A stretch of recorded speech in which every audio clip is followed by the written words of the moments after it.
In the name of the Father, of the Son, and the Holy Spirit. In thankful praise for the promise of your presence, for where two or three are gathered in your name, you are in their midst. We offer you sincere prayer. My God, enable me to trust in the productive outcome of this oral defense I am about to face. Help me to contribute my own share of optimism, confidence, and advancement of new knowledge in the field I wish to excel. Keep far from me at this moment any presumption that it all depends exclusively on me. I accept this oral defense because it is an important contribution to my personal development and social transformation.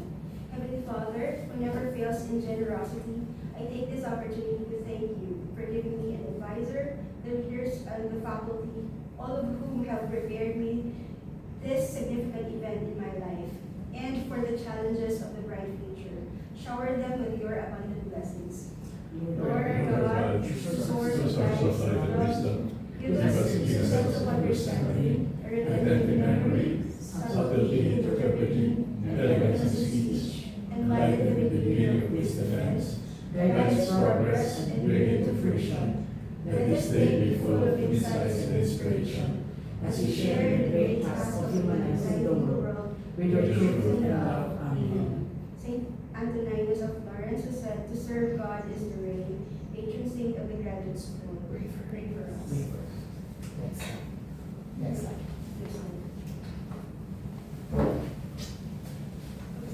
Yes. Okay, good morning. Before we start formally the defense, let me introduce the panel. On my right is, of course, the great Dr. Harold. What's the name? We hope she gets well very soon for Christmas. No, we're working as anniversary couple. And on my left is Dr. D. Morales from PNB. Yes, so I will act as chairman for the panel. Let me now ask the advisor to introduce. Thank you, Dr. Chair. Good afternoon to the distinguished panelists, Dr. Morales, Dr. Zena, and Dr. Castaño. I'd like to introduce my advisee, Ms. Marilyn Yap, candidate for Master in Business Administration. Ms. Yap graduated with the Bachelor of Science in Accountancy from Trinity University. Dr. Zena, the son is the dean, one of the dean siya ng HRM, right? 4 colleges, including graduate school. Grad school, yes. So, and then of course, Ms. Yap has been working with NGO, and also now with the US company, more in financial services actually, in BPOs. So, candidate is Yap. Thank you. Okay, thank you, Mr. Advisor.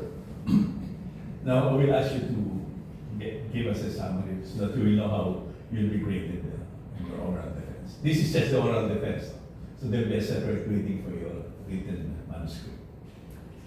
So your oral defense will be, will be graded based on this criteria.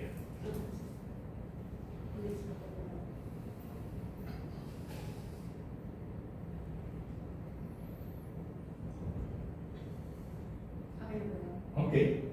Or pagbasahin mo? No, okay na, alam naman namin. You just go to the motions. Okay, very important is the grading systems. Okay.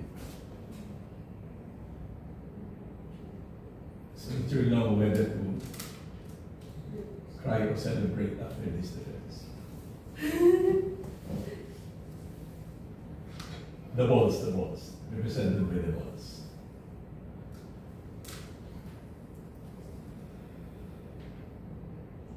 The next slide. Yeah. So, if each of us give you 5 balls, you have 15, and that's the highest grade possible. But in case you give you 1 ball each, pumatos. That's fail ba yan? Fail na. So Bene Combatus is passed. So, but let's see the 5 ball seats from the panel members. Okay, we're giving you 20 minutes to give a summary of your thesis, but if you can make it shorter, the better. Okay, you can proceed.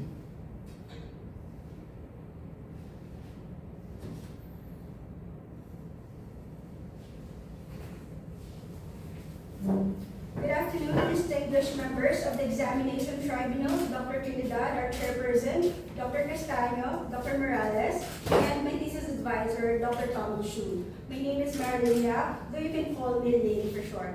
It is truly an honor to present the culmination of my research in this oral defense. Today, I'll be sharing the findings that not only deepen my academic understanding, but also hold the potential to make a meaningful difference in the lives of Filipino families. My previous work with an NGO serving unbanked communities left a lasting impact on me. That experience sparked my interest, which led to this study, and focused on sustainable financial behavior among poor-Ps households, particularly through the lens of financial and digital literacy. Launched in 2008 and institutionalized in 2019, the 4Ps Act, or the Pantawid Pamilya Pilipino Program, is the Philippines' flagship initiative for reducing poverty and building human capital. It provides conditional cash grants for up to 7 years to support children's health, nutrition, and education. And after this period, families are referred to the local DSWD of the LGU for the aftercare support. While cash transfers give immediate relief, research shows that money alone rarely creates lasting change and can even lead to dependency. After graduation, many beneficiaries still struggle and feel uncertain about what to do next. For example, if a graduate family is fortunate enough to receive an aftercare kit, such as a livelihood starter pack for selling frozen products, they often still seek guidance from their previous program officers. However, once monitoring ends, officers no longer have visibility, leaving families without sustained support, tools, or knowledge needed to maintain their progress independently. This raises an important question. How can 4Ps families sustain themselves once the program ends? 4Ps families seek more than cash. They want confidence, skills, and independence. Yet barriers such as limited access, fear of digital tools, and low entrepreneurial confidence often hold them back. From this understanding, my study addresses 2 key research questions. First, how do financial literacy, knowledge, attitude, and digital capability influence sustainable financial behavior? Second is how do barriers, entrepreneurial readiness, and financial independence shape these relationships? From these research questions, it is clear what this study aims to achieve. These questions naturally lead to the core objectives. First is assess how financial literacy, knowledge, attitude, and digital capability influence sustainable financial behavior. Second is examine how barriers, entrepreneurial readiness, and financial independence shape these relationships. Ultimately, the study aims to guide sustainable interventions that build financial literacy, digital skills, and entrepreneurship, promoting long-term self-sufficiency among 4Ps beneficiaries.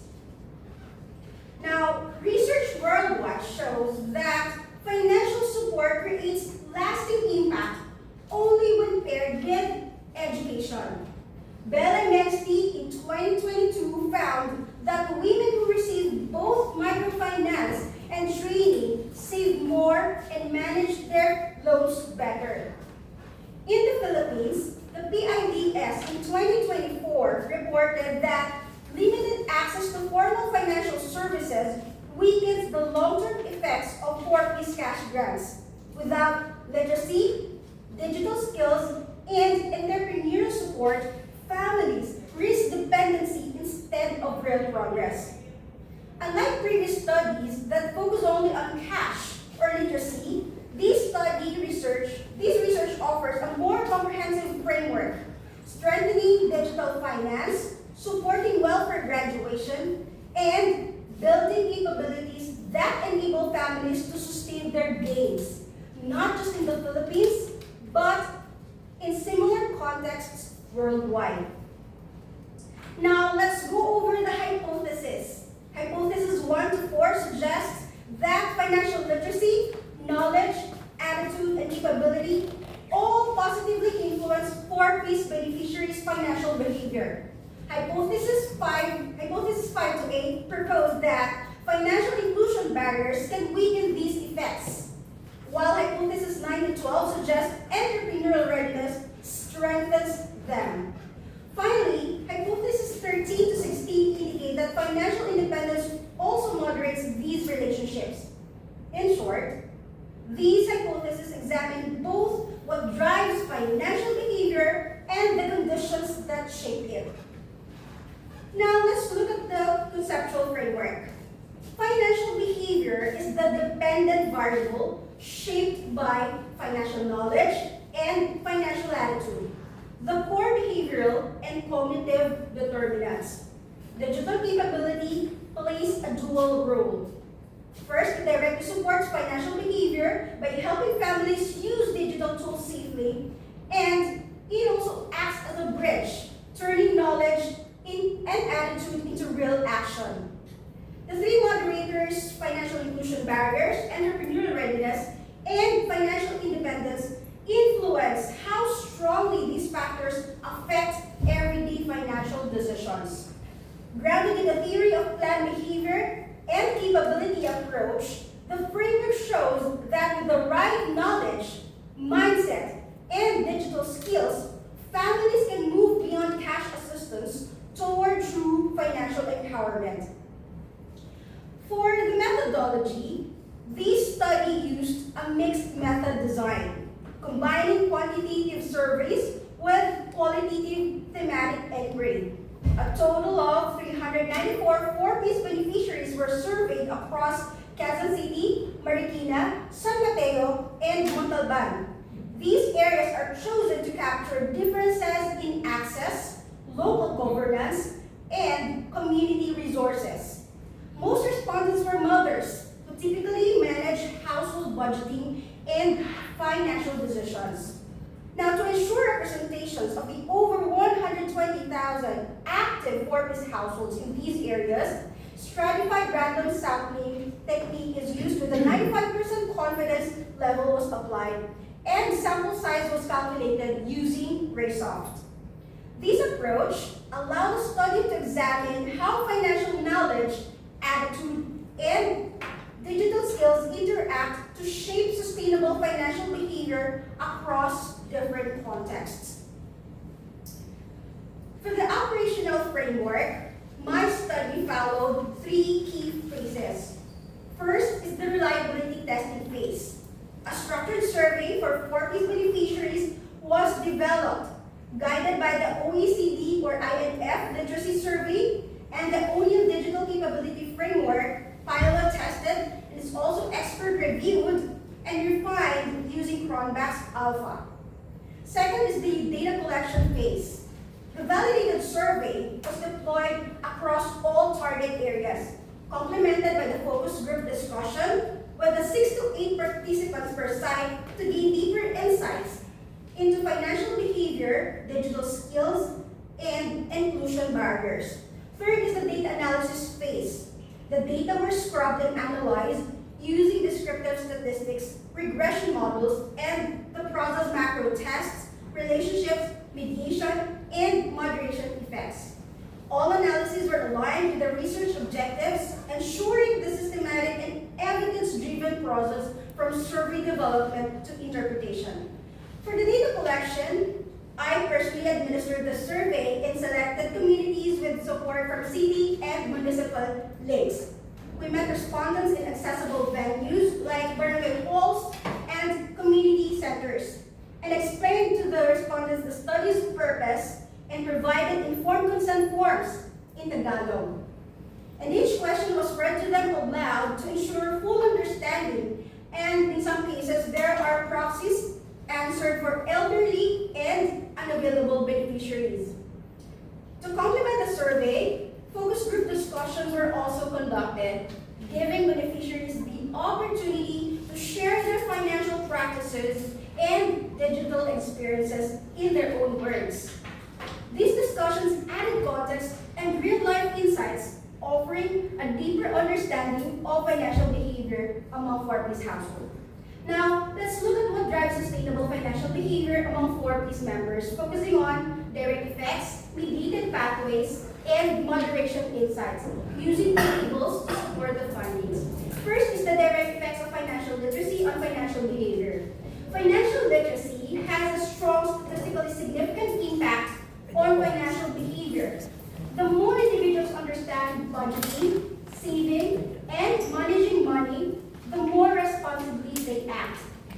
This relationship is robust with a beta coefficient of 42% or p-values less than 0.001, explaining nearly 20% of the variation in behavior, showing that knowledge directly drives action.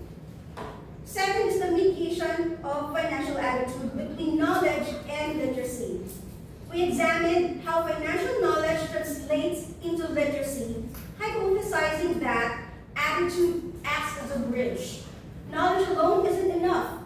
Beneficiaries also need a positive financial attitude, valuing savings, planning ahead, and exercising spending discipline to turn knowledge into practical literacy. This underscores mindset as a key driver of sustainable financial behavior. Third is the direct effect of financial attitude on financial behavior. This result highlights the direct impact of financial attitude on behavior. With a significant coefficient of 0.405, if we see that having a positive money mindset directly influences sound financial decisions, even beyond knowledge alone. In other words, attitude isn't just a bridge from knowledge to action, it is a driver in its own right, shaping how people manage their finances every day. Now, fourth is the mediation of digital capability between literacy and behavior. This table illustrates the mediating role of digital capability between financial literacy and behavior. The effects is significant at 0.034 with a 95% confidence interval from 0.013 to 0.065, showing that digital skills act as a bridge, enabling beneficiaries to apply their knowledge through online tools, e-wallets, and mobile banking. In short, even when literacy and attitude are strong, digital capability reinforces and sustains responsible financial behavior. Fifth is the moderation of financial inclusion barriers. This table highlights the financial inclusion barriers such as limited access, fees, and fear of scams.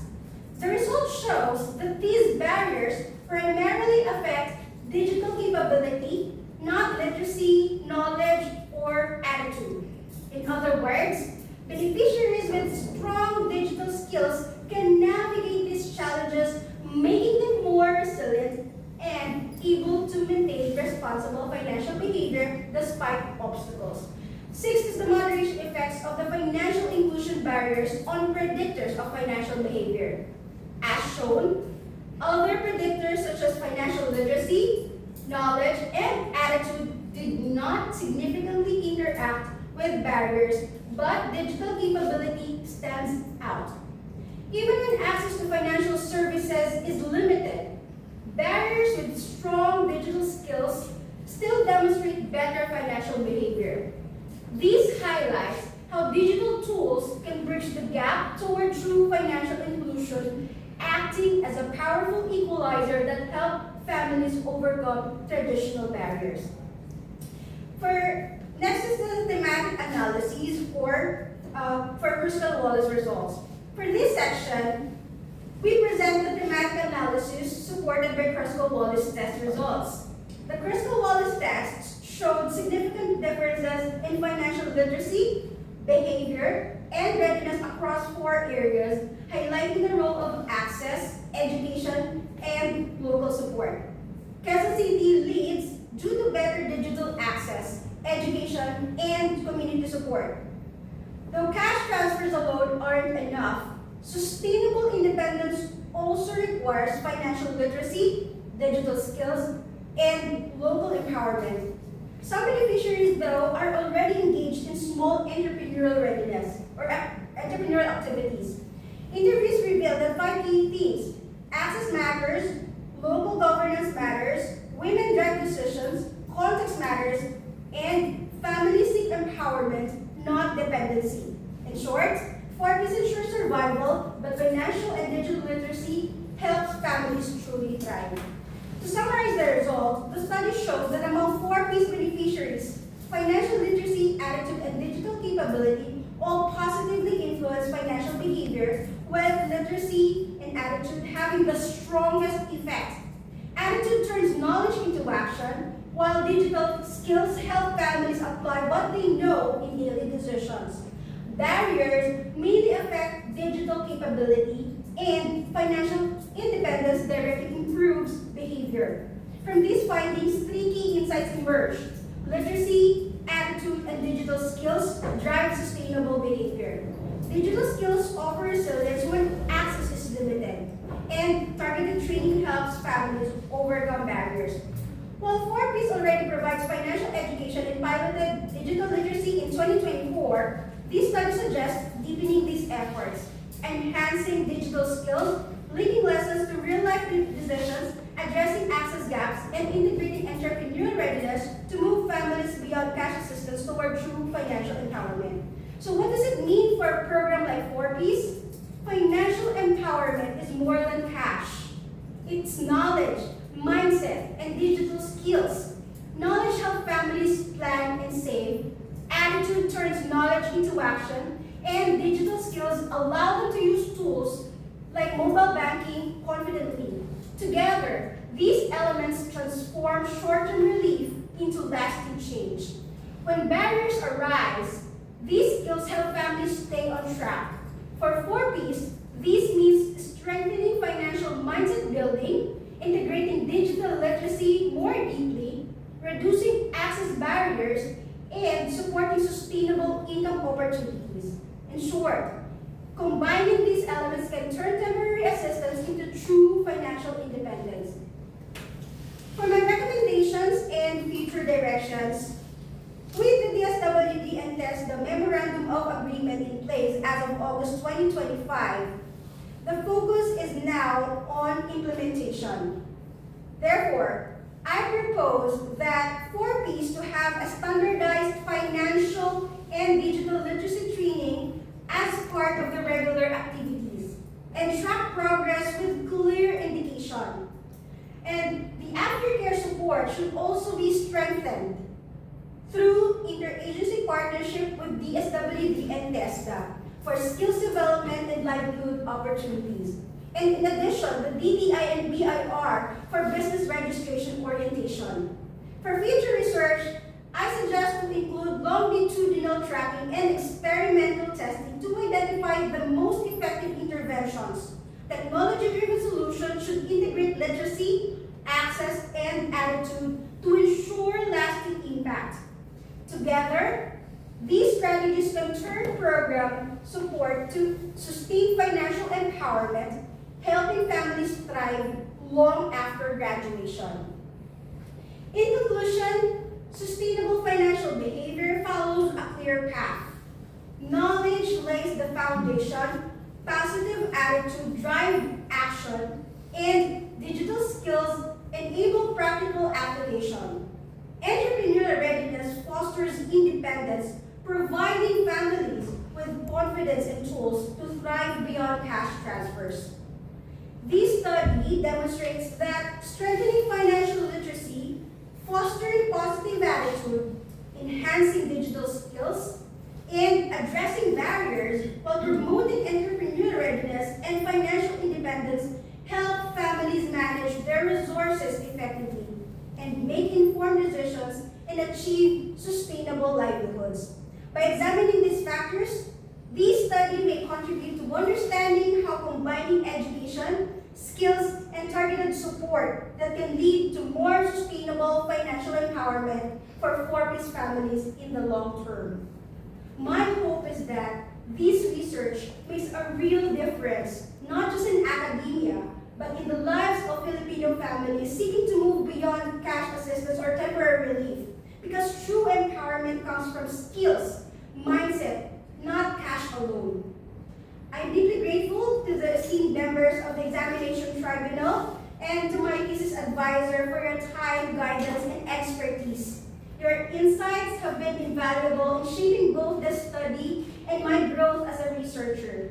As I end, I carry the hope that these findings may help families not just survive, but truly thrive. And with that, I respectfully open the floor for your questions. Thank you. Okay, thank you, Marilyn. You may sit down. You want? Okay po. Okay, with the approval of the panel and with the consent of the panel, we'll start asking the general questions first. Because anyway, we'll have enough time later for the details, which we can supply to you through OGR. Is that okay? Okay, let me ask the first two questions. Yes, sir. With this lengthy report, can you give me a 3-sentence statement of what it's all about? It's all about empowering the 4-piece beneficiaries or the vulnerable group by enhancing digital capability and financial literacy for sustainable financial behavior. Will this be understandable to the respondents? With the respondents to the level of their education is, of course, I translated everything in Tagalog in the more simplest way para they would be able to appreciate what I'm trying to do. So that in the end, after their graduation, they'll be sustainable after the cash grants ends. So in terms of communicating with them, how would you translate in Tagalog all this high sounding financial literacy? During the pilot test, digital literacy. yeah, During the pilot testing, sir, when I created because it, even myself, I'm overwhelmed and bamboozled by all this. yes, sir. So when I adopted and crafted yung questionnaires ko, I tested it amongst the household namin to test if they could understand the questions itself. And then I revised it into something that they could, like for digital literacy, di nila maiintindihan nyo. So, like mobile access. So, in the form that they would be able to understand better, in simplest manner. Like pag sinabi mong digital literacy, okay, mobile ano yan, access. So my suggestion, I like to enhance your papers maybe in the section for definition of terms. Kindly add how these terms are operationalized and measured in the paper. In other words, if we're talking about financial literacy, how was it measured? Not just the conceptual definitions. Because in the end, it's the actualization of how the respondents understand it. How you measure the level of the digital literacy, financial literacy, and all this knowledge. So, but you just have to include them because I know maybe you're well familiarized with them, but the third party reader later on with the use of other researchers, they might know. They might want to know how these terms are operationalized in the paper. And when we talk of operationalizing in a research space, basically how these are measured. Because in measuring, you know the real meaning in the context of your paper. My second question is, what makes your study matter now? Because in today's What are the factors? Can you give me one or two factors? In today's world, we're more becoming cashless and digital access is very important. So the 4Ps or the beneficiaries, the low-income households are at the risk of being not included in the financial system. So by bringing it into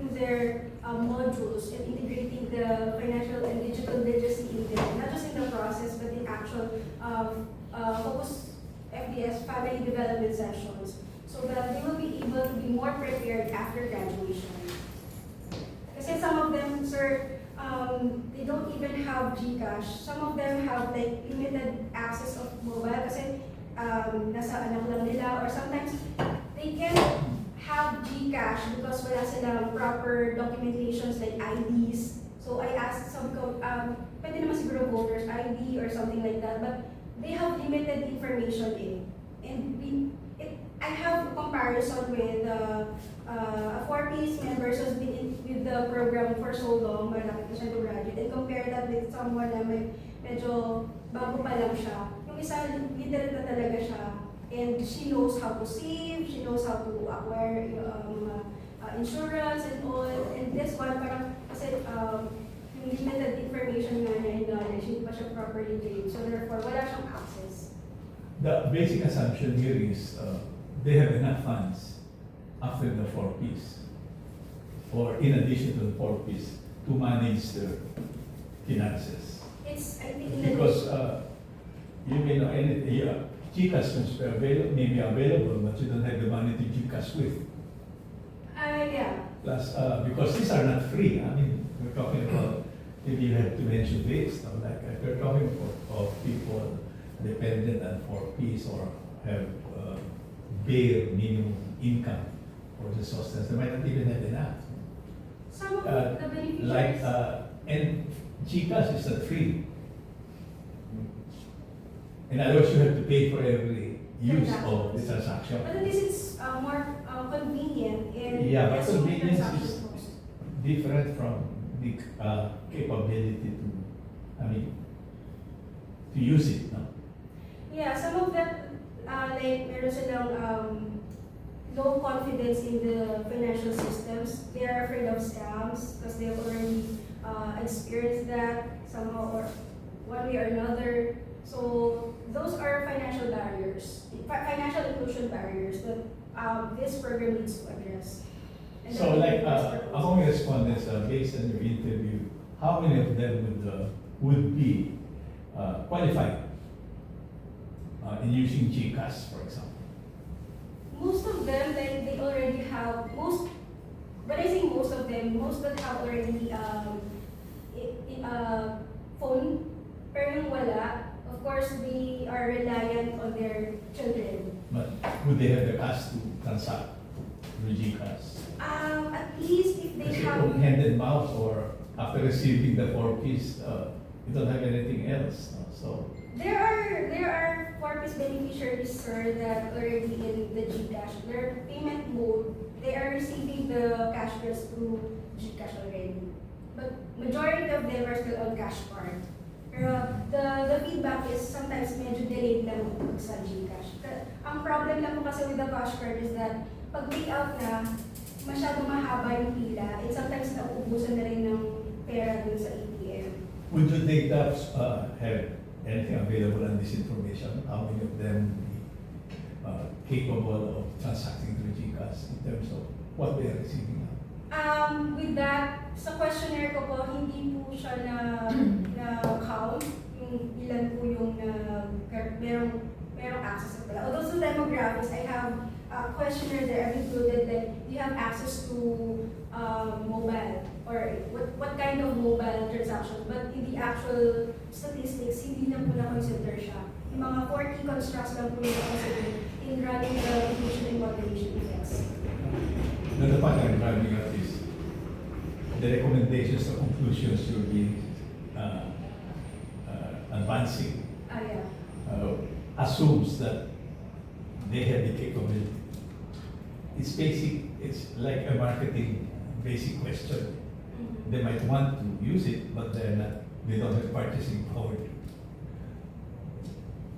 In marketing, you have a beautiful product, yeah, but people are not simply capable of, they like it, they're interested, but They don't have that's the what, power. yes, this is what I'm saying. The government might be wasting money in trying to help them out in solving digital problem.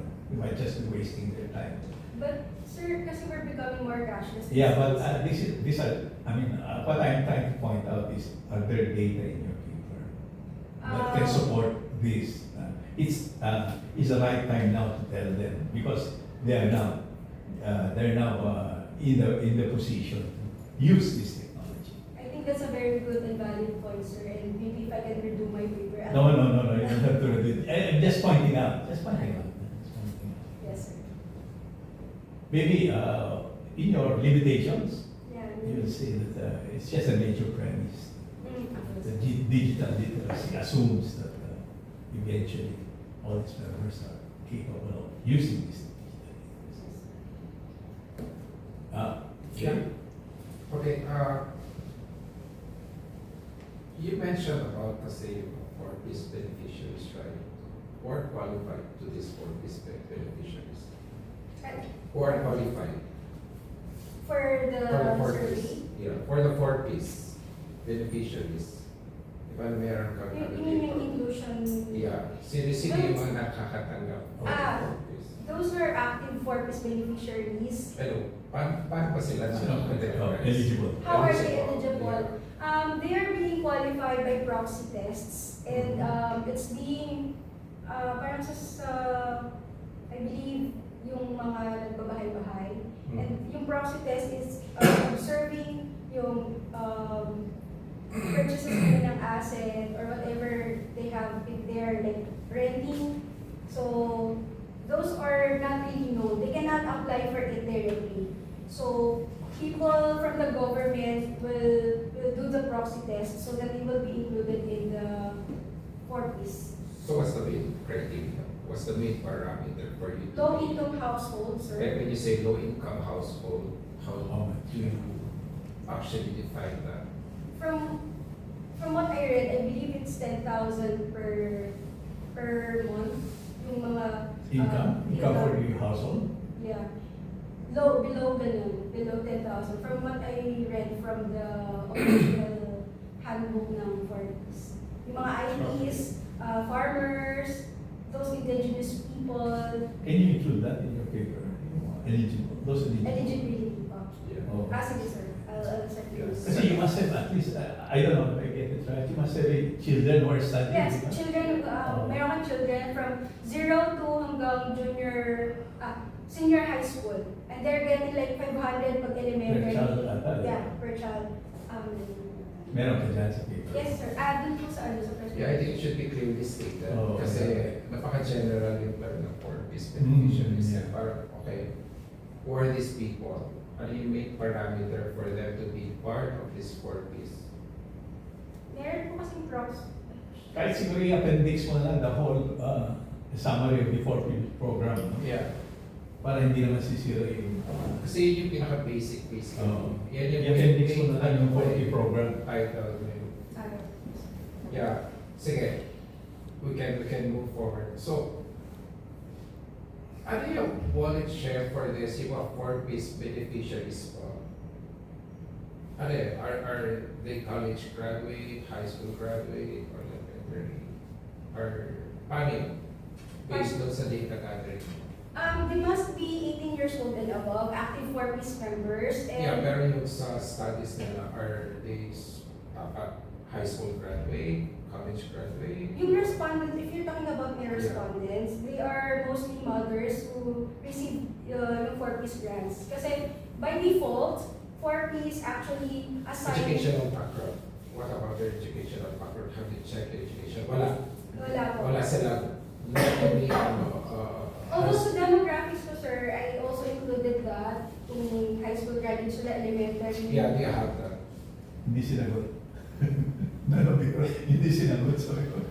Yeah. Meron po, May profile ka? May May profile profile po ka. ako, pero dun sa summary po ng hindi po namin kasi siya kasama, yung profiling ng mga yan. Yeah.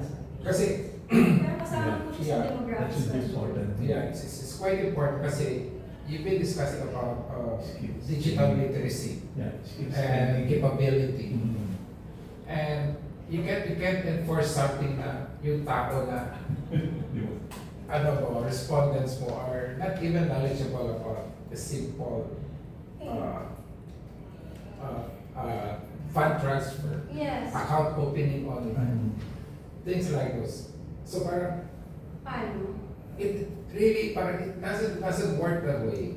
Parang you kept talking about digital accountability, digital literacy, digital capability, but by just knowing your respondents, parang It varies naman po, sir, because most of them have already the basic knowledge in access because they have mobile phones.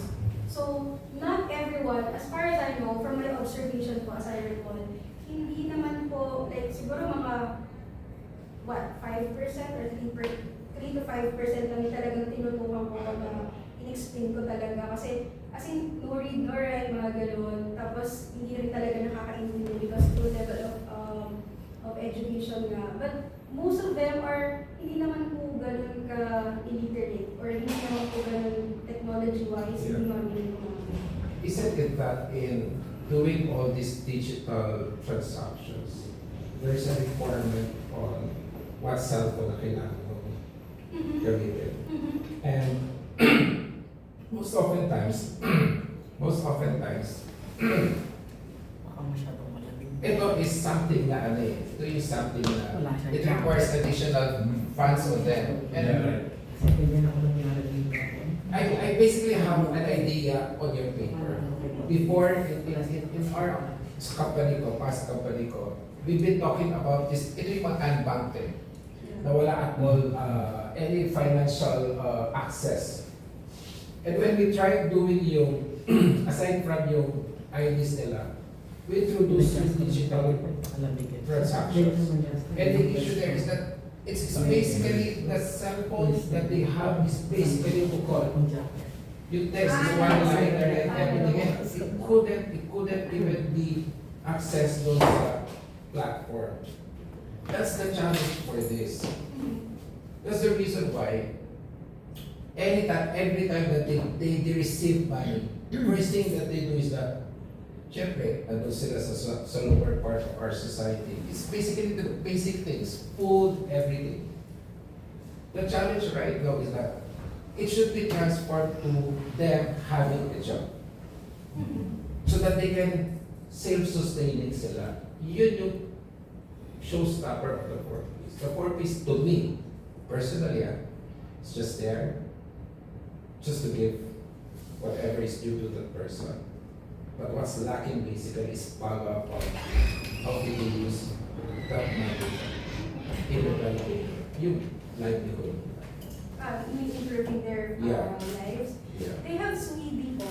I forgot the specific. Pero from what I know and from interviewing yung mga program officers, they have Swede social welfare. They check yung welfare development ng 4Ps. If they can be graduated, they can move to this level. So meaning, na-observe nila how they're spending money. So may monitoring naman po in the Kilos Unlad framework. So, and surprisingly, when I conducted the survey, most of them meron namang mga Saan itong survey na to? smartphones. What particular area? Lahat po. Sa Quezon City. So what's the success, what is the success rate sa Quezon City? Siya yung pinakamataas, sir, ng digital financial literacy. Because most of them, since siguro nasa city, they have smartphone devices. Although hindi nga lang ganun ka-high-end, but they have. Kasi their communications actually messenger, meron na bang payout. Parang ganun. So, and if they don't have access to others mismo, they are reliant on their children. So they have. Meron po sila, hindi nga lang ganun ka high-end or what we expect from the middle class or sa hindi low-end or low vulnerable groups. Yeah, one last question. Is digital literacy and digital capability the same? Digital literacy and Digital capability. I think it follows. They're not the same, but it follows. Digital literacy means like the basic, and it could have levels like basic, advanced, or skilled ka. And capability follows. When you know how to access it, somehow you have the capability. And given with the training and education with them, so it could be enhanced. So I believe it's two different meaning or different word, but it's related. Okay. Doc Carol? Thank you po, sir. So these are my questions. Ms. Lynn, okay? Number one, for in your cover page, it's no longer should not be a proposal anymore because you're done already with the research. So remove proposal in your the cover page. Should be thesis presented, no? Okay. Next, you only covered 4 areas: Quezon City, Marikina, San Mateo, and Montalban, Rizal. Yes. Okay. So these areas they do not represent the Metro Manila. Okay. So only one is Rizal, right? Dalawa po. Yung Montalban Montalban and San Mateo or Rizal, Okay. NCR po yung Marikina and Quezon City. Okay, so if that is the case, how about changing the title to Greater Manila Area Urban Agglomeration instead of Metro Manila and Rizal? Ah, Okay?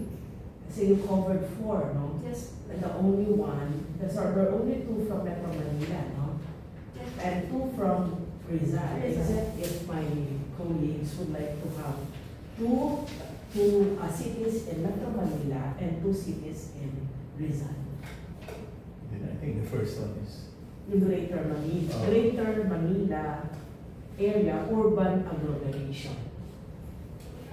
and as you'll explain it naman later on sa So, in the file. so you have to revise all the time Yeah. based on the Yes. coverage of your research. Hihirapan nga po ako sa title. Now, you identified 394 active beneficiaries Yes. of the 4Ps. You said that they were drawn from both urban and sub-urban Urban. barangay. Okay. Oo. So how did you do it? It's conducted, yung 394 is set using RaySoft and based on the 120,000 4Ps active members in those areas. So those areas are selected to give us a wider insight about the urban and suburban, a mixture of those. How many respondents were there in QC, considering that there are more members or indigent, of 4Ps in QC? Again, How many respondents were from QC? from UC po, pero from 120,000, yung Quezon City has a population of 45,000 active 4Ps members, so which means I have 148 in in that area. So Marikina, we have like 20,000, so with the weight of 0.17, I have 66 4Ps respondents. In San Mateo, we have 30,000 active 4Ps members, and the weighted average weight niya is 25%, so I have 98 respondents. With Montalban, I have 25,000 4Ps active members, so I conducted 82 respondents. So you did a stratified sampling. Yeah, yes po, 25,000 something. Okay. Now, you also supplemented your research with FGD. Yes po, focus group discussion. Okay. So how did you select the participants of the FGD? You said that each FGD consisted of 6 to 8 participants, okay? Large sites, QC and San Mateo were represented by 2 FGDs, while smaller sites, Marikina and Montalban, had 1 FGD, each resulting in 6 FGD, totaling 36 to 48 participants. Yes. Okay, now, how did you Choose. conduct the FGD? I first have to communicate with their city and municipal or program officers nila, and they provided me with the respondents to conduct focus group discussions with the different sets na. Kasi they have also many 4Ps beneficiaries under their wing. So sometimes dun sa mismong bahay na po pwede, like in my case sa San Jose, it was not conducted in the barangay hall but in one of the house ng beneficiaries. And in some cases, like in Quezon City, I have the opportunity to conduct that in the barangay hall and also in Marikina. In San Mateo, it's also in the barangay hall. So you gathered all of the participants in one Through the area. program officers po. I don't go there with them because I don't know them.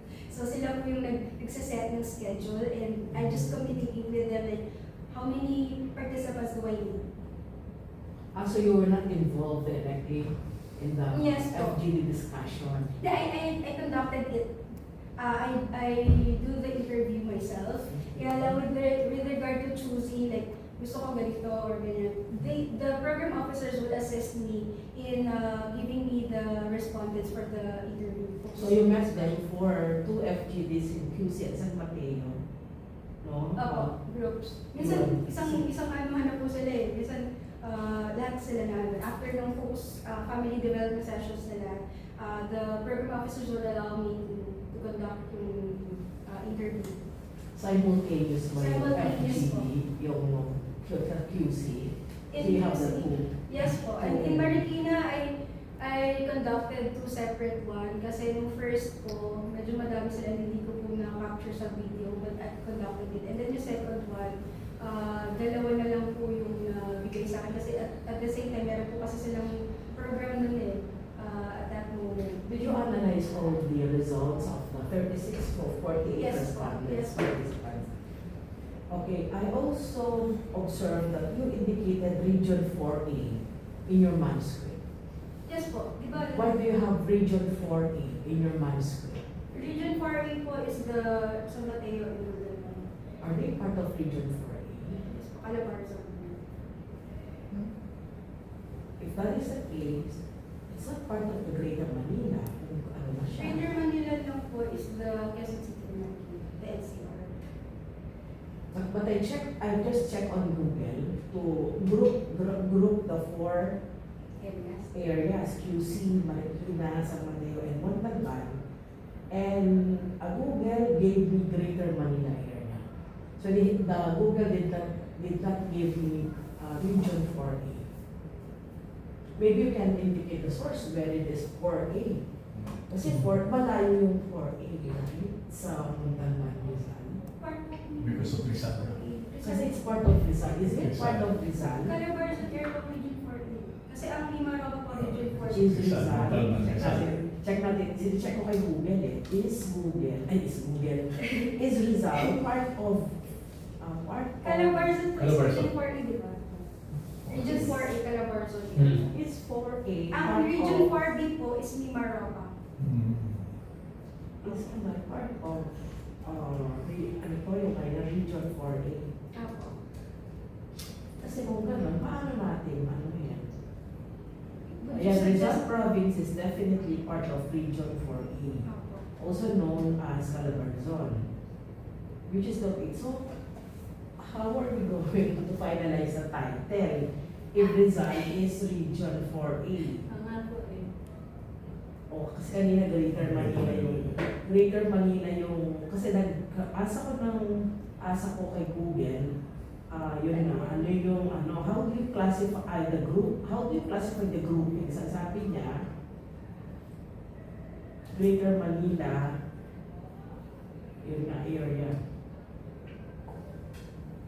Because Quezon City and Marikina are part of Metro Manila. Anyway, ayos ko na lang in such a way na I don't know kung masyado kasi malayo eh. We will only cover 2 cities in Metro Manila and another 2 cities. So, Rizal lang yung Greater Manila area.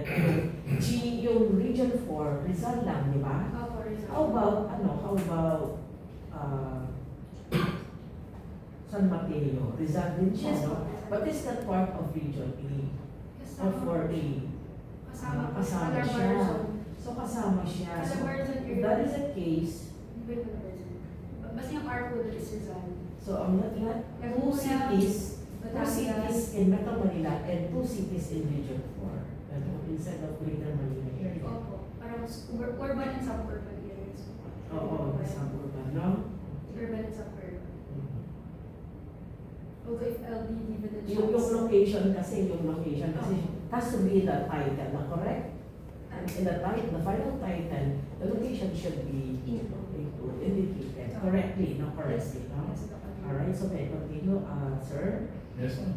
Please do. Okay, so I've also noticed that did you not get the certificate that the study passed through the 30th in? Do you have it in your... Sabit po sa 30 nakapass naman din. Oo na, pero it's not there. I do sa... Only the certificate that it is for ERC endorsement, approval, was Kasi indicated. requirement po doc sa OGR na Yung 30th, Final pero wala siya eh. Wala sa, I can check to, I'd like to see whether your paper passed through 30th. If you have the file there, Yes, I'd like to see. I'd like to see your, isa Ayan isa na siya, di ba? laptop. Standard. Actually, nasa ano siya eh, nasa ano na siya, nasa preliminary. Nasa preliminary pages siya eh, kasi yun ang, kasi very particular din ako sa Turnitin, kasi some of your references were not, I mean, yung mga statements mo were not cited. Pwede mong tignan, Miss Lynn, dun sa iyong manuscript, no? Ang nakita ko lang that the OGR director gave a certificate about ERC. The ERC endorsement. Pero wala kayong permit in, and that is an important Sige po, Doc. document. Important document Hindi po ito. siya. Kasi Doc, alam ko nung... Ilang ang results? Anong result ng 30th? Ilang percentage? Gusto nung sinabi po sa akin ni Miss Weng na okay na daw po. Pero hindi kailangan yung certificate kasi para malaman natin na Sige, papakan po and then yung certificate. Oh, so, Kasi mayroon, ERC di pala ba? po eh. May benchmark yan eh. Opo, kasi ang alam ko po kasi once na sinabi nila na Okay na. nalaman nila sa 30. Hindi ba ka na ako? With full Oh, confidence okay, ako, okay. okay na siya. Pero I submitted... You're not interested in percentage of how many were Oo. Tinatanong ko po. original. Kasi kailangan yun eh, kailangan yung ano. Tinatanong ko po si Miss Wei, kaya lang siguro sobrang busy niya that time. Kasi I always ask her, kahit sa phone, parang Miss Wei, ganito, okay na po ba ko, ganyan. So, kino-coordinate ko naman po, but it's just that, hindi ko na po nakuha kasi akala ko okay na po siya. Pero sa Standard. the table of contents, meron kang certificate, kaya one po, ano siya, Roman numeral 4. Apo. Roman numeral 4 Ini-include ko po siya. dyan, yung binigay po sa akin na Certification. Opo eh. Binigyan po ako dun eh. Pero wala po percentage. Ay, okay na. Nakita ko na. Okay na. Meron ka, you pass the Turnitin in the original checker. Opo, meron po yun. At saka Pero meron wala ka po din, percentage. at saka meron ka din, ano, yung sa ERC. Opo, meron. Anong percentage total ng 30th? Hindi ko lang po Wala ko na. talaga. Wala na. Hindi siya nakatouch eh. Hindi siya nakatouch. Si maximum ang top di ba? Meron ka certificate of original. Opo, parang Not more than 10%. 10%, di ba? Not more than Should not 10%. be less than, ano po, more than 10% and below down, di ba? yung threshold. Yes, po. Pero makuha mo na sa Google Editor yan. Hindi na Turnitin, parang binabayad ng USD. Sa Google Editor, sabihin niya yung plagiarism. Talaga ba? Ano yung percentage? Yeah. Kasi Pero hindi ko na po ni-run myself kasi baka ma-self-plagiarize po ako. Sabi kasi parang, I think ni-run ko po yun before, nung nasa 1 to 3 pa lang ako. Kaso, sinabi na ko yung isang classmate, parang huwag kong gawin myself kasi baka pag ni-run nila, tapos i-run ko pa, madoble siya. At saka Ma-self-plagiarize papilagay po. siya sa repository. So I didn't run it Yes, sir. myself. Kumbaga, Check. ganun ang nangyari sa akin, naran ko dati. Na-include na yung author of USD. Hindi ko tuloy ma-publish kasi naging property sa University of Santo Tomas. Niran ko yung paper ko for presentation and publication. Hindi ko siya nailagay, not to be included in the repository. Ayun, napunta tuloy, kaya hindi yung na-publish. Kaya daw hindi ko na talaga alam Okay. kung anong percentage kasi baka ma-self-plagiarize po kasi ako. So, may your concept of framework. So, the problem is hindi ko po magawa. O, sige, okay. Ito lang po ah. Ah, I'm trying to show Yung conceptual framework nyo, I don't know if my colleagues were able to observe as well. Yung mediation variable mo, nasa baba ng dependent variable. That should be not be the case. Ang mediation, nagme-mediate siya ng dependent and independent and dependent variable. kaya Bakit gano'n yung conceptual mo? Why do you have dependent variables which are at the middle? Tapos meron kang deviation variable na nasa baba ng isang dependent variable. So help you conceptualize the conceptual phrase. Sino? Si Dr. Garcia. I-ano mo lang, i-revisit mo lang. Kasi may dual rule po kasi yung dual rule po minsan si digital capability, may direct and mitigating effect po siya. And then si attitude po, may dual effect din po siya. Direct variable siya, and at the same time, may mitigating effect din po siya. So, parang ang hirap ilagay sa i-drawing ba? But Ayan. I'll definitely take note. I-expand mo pala. Ayan o, I'll definitely take note of your comments and Ayan, no. suggestion to ano yun? Yun o, yung dependent nasa gitna. Nasa gitna yung dependent mo. Ang moderation, kasi nag-moderate dapat yan eh. Yes po. Ng financial inclusion, Yeah, entrepreneurial in level. between. Should be in between. Sorry, ako, ano. All dependent variables must be on your right. Dependent variable must be under. Independent on your left, tapos meron tayong, am I correct? Ayun. Meron tayong yes. Ano pala May yes tayo, oo. Kasi baka mamaya mali ako, no? Pero ganyan ang observation. Yeah. Bale dito, independent. Tapos ang gitna yung dito. My next question, I mean, can I interrupt? Sure po, sir. Habang nandito tayo, what's the difference between yung mediating and moderating variable? Mediating it acts as a bridge. Like in digital capability, it tells you the how, the financial literacy leads to financial behavior. The moderation effect tells you the when and what conditions this relationship affects the variable or it affects the relationship. It strengthens or weakens the relationship. Wow. Lumipat na siya. Lumipat siya mag-isa. Yung moderating variable, yung entrepreneurial orientation ba yun? And One of the kasama moderating. po siya sa moderating variable, sir, pero How did you, how did you measure that? from moderation po, sir. Process Yeah, of how did you measure, how did you find out whether there is, moderation variables through there is entrepreneurial, readiness and oh yeah, right, among your respondents. What sample questions did you ask? Para malaman mo kung ready sila sa entrepreneur or not. And on what basis did you formulate the questions?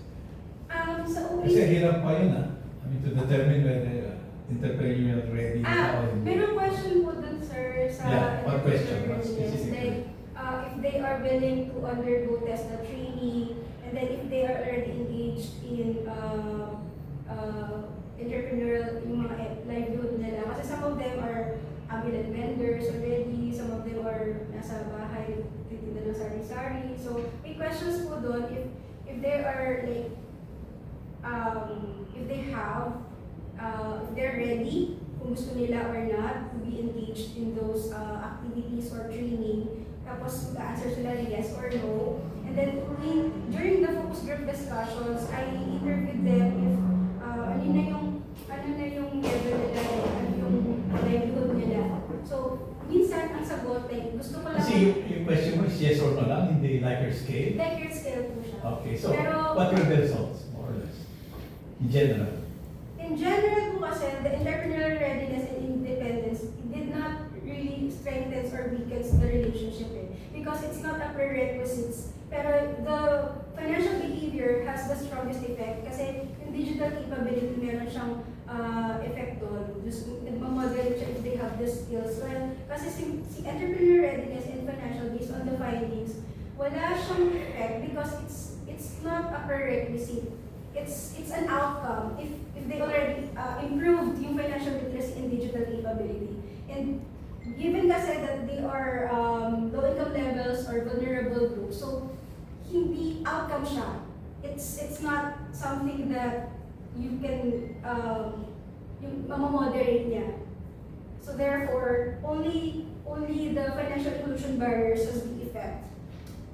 Which Hindi ba strengthens. counterintuitive yan? I mean, kasi, going back to the first question that I had, yung financial capability or the eligibility to go into digital literacy.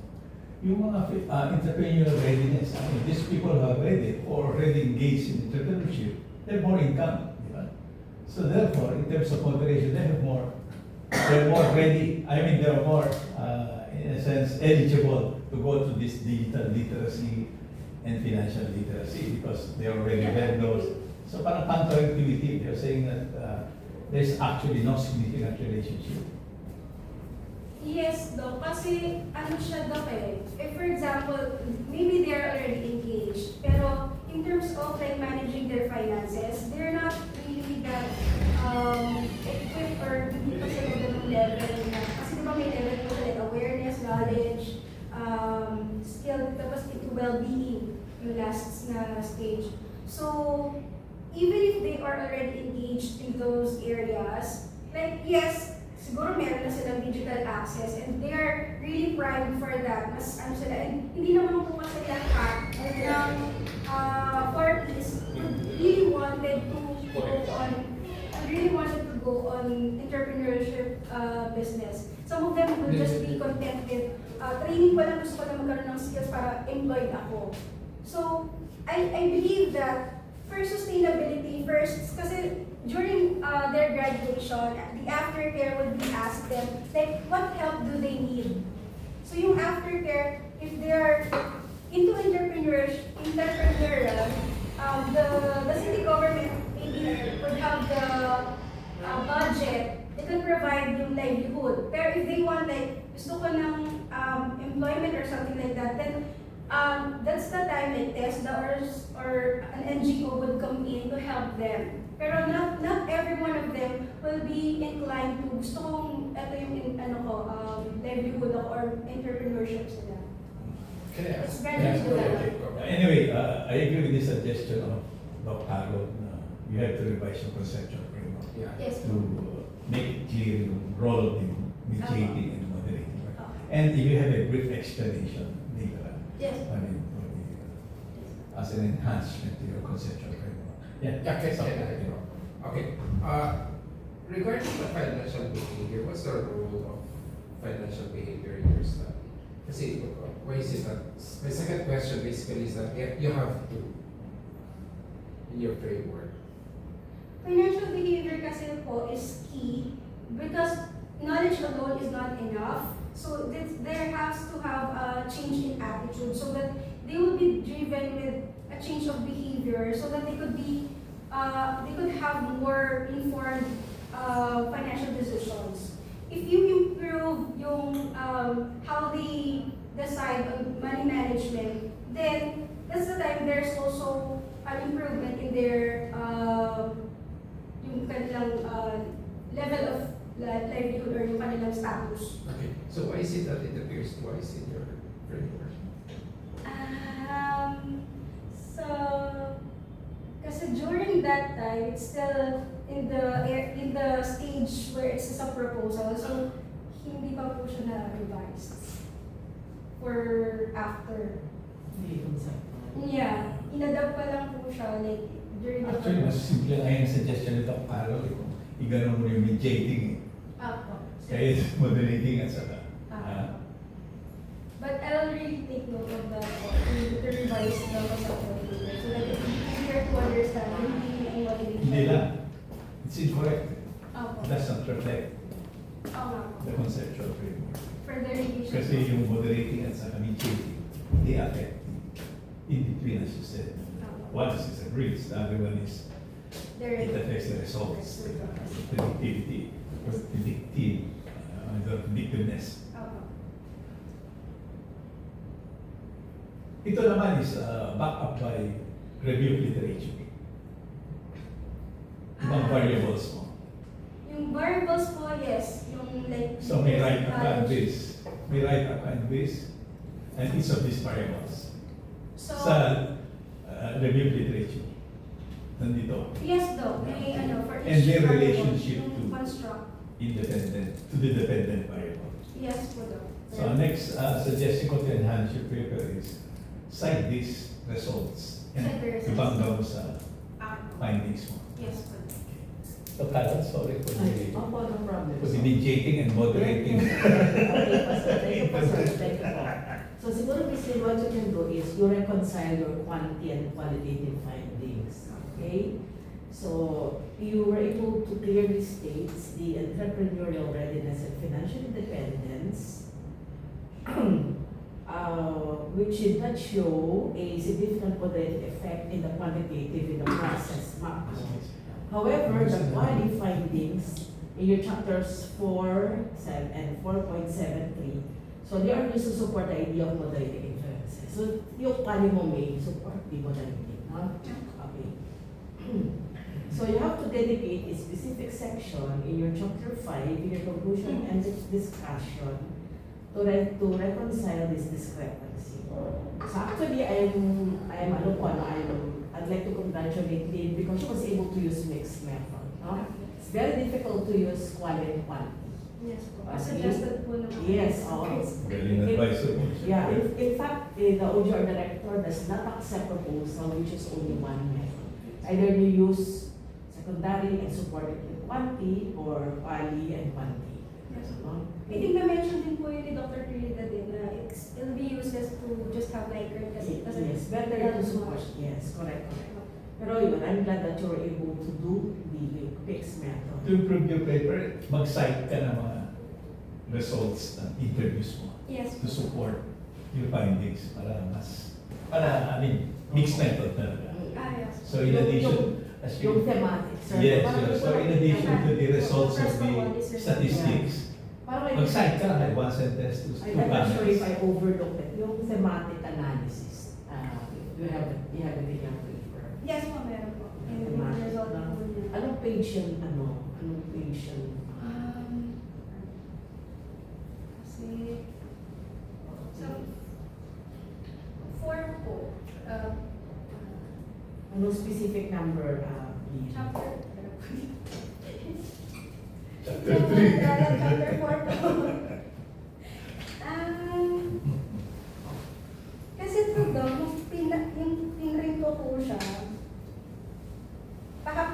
medyo pakapyaw yung qualitative because na-link ng yung thematic result. Pero meron po, So may interview guide ka, discussion guide, yes when you po. read your FGD. Yes po, align din po dun sa questionnaires ko. Lalagay mo dito. Ako, may ano rin po. As part of the annex of the Tapos may mga questions, follow-up questions with regarding dun sa ano po, sa mga questions. Ilang size ng FGD mo per FGD? Ideally, it's 6 to 8. Pero sometimes po, nagiging malaki. Kasi after ng po, family development sessions nila, ibabato na sa amin yung program officer. So, minsan malaking group. But sometimes, may dedicated na araw na ito lang talaga focus group discussion. I mean, FGD lang kami, activity. So, by that, controlled ko yung yung interviews. Kasi normally maximum 12 lang. Yes po. Minsan nga, sa San Maria, I think yung pinaka Kasi more than that, you cannot have a healthy discussion. Opo, and I observe mga... Baka hindi naman discussion ginawa mo. Di-discuss po kami. Ask question ka lang, answer. Ask Ay, question na hindi yan, discussion. Opo, Para you get discussion po yung talaga. actual, Opo. may actual response na. Interview po talaga. Oh, interview or discussion? Interview and discussions po. Kasi may questions po ako sa kanila and then may follow-up po ako. There should be a discussion among them. Sa kanila po. Oo. Yung discussion mo among them. Kasi kung interview kasi ng group, lead question na. Normally they agree, but among themselves, Nangyari you naman po. can elicit a better response Ah, in okay. what's happening. That's the purpose of FGD. They just focus na certain topic, but among themselves, dapat hindi ka nga mag-participate eh. Okay. Tapos na yun. Oo nga. Kaya huwag na natin pag-ibig. But normally that's how it's done, no? Yes.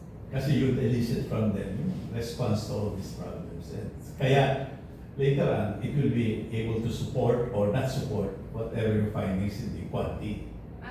Hindi ako mag-fit lang ng questions. Ay, give the topic, thematic na sa So, this is diba? So this is the question, but how do you react? Let them discuss among themselves. Kaya sensitive as a process yung FGD rin eh. Kasi you must be able to get yung views nila. So otherwise, there's more chance of being biased. If there's a leader na mamadali, lalo kung may merenda, dito na kakain.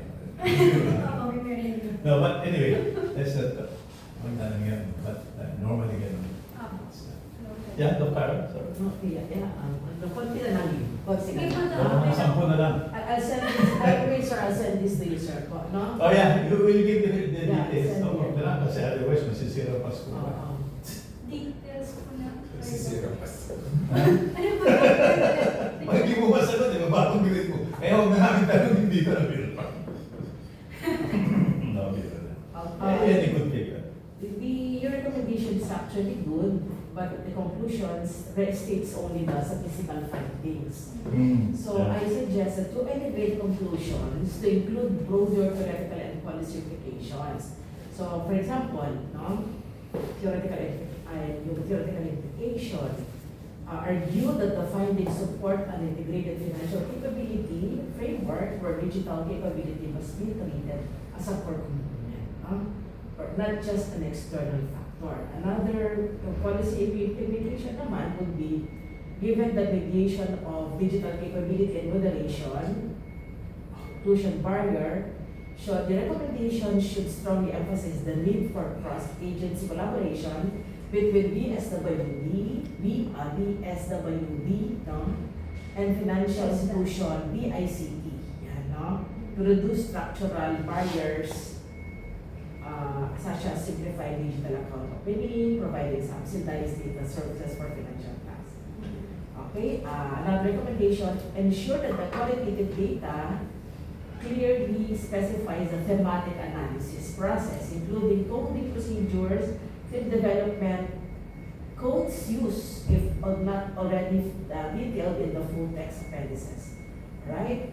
So in summary, actually the thesis is a significant contribution to the Philippine literature on social protection and financial inclusion. Okay? Right? Publish mo ba ito? Provides, I hope you'll be able to publish this, provides a robust evidence-based argument for shifting corporate policy toward integrated financial and digital capability training and addressing structural process issues. Alright, wala na po sir. I'll just send this to sir. O yung mga details na mga technical questions, papadala lang just to enhance the paper. Kasi we will discuss naman yung Sasend ko po ito kaya. yung mga critical areas. Alright, so I don't have any concerns. I think ito. What's the research gap you were trying to, the research gap you were trying to address in your paper? From the Research academic goals, viewpoint. the sustainability of the 4 Ps after they graduate. Kasi the questions would always like, what's next after they... No, from the academic perspective. From the academic perspective, ano ba? What is the gap that you are trying to close in terms of research? Or what is the main contribution now of your study Most to of the body of the research? most of the research kasi they focus on the effectiveness of 4 Ps in poverty reductions. And in my case, I have expanded it from the interplay between financial literacy and digital capability, how it influences the behavioral factor. So, will your findings in this study, can these findings in your study be generalized? Are they applicable to other areas except for Other areas like not just not the 4 areas? Not just the 4 So Ps. what makes the 4 areas peculiar, or what makes them the 4 applicable to other areas? the 4 areas, sir. So your findings mo. The 4 areas.